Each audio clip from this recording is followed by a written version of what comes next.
I recently discovered a number of Locos that had not been out of the box for many years. I made a list and you voted on the 3 Locos you most wanted to see have me service and run them. Well, the results are in.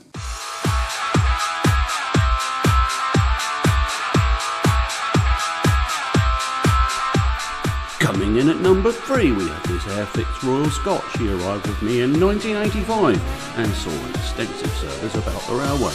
Probably made back in 1978. She needs a new bell for the front and a good service and clean.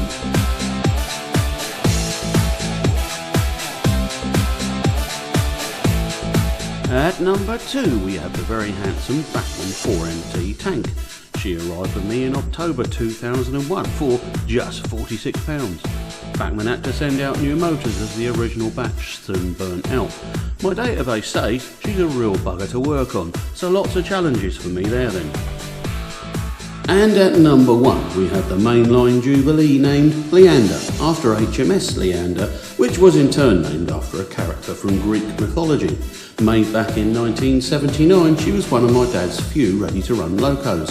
Let's hope there are no nasty surprises waiting for me, such as split axles or gears. Once these 3 are cleaned, serviced and filmed, I'll put up a revised list for you to vote on.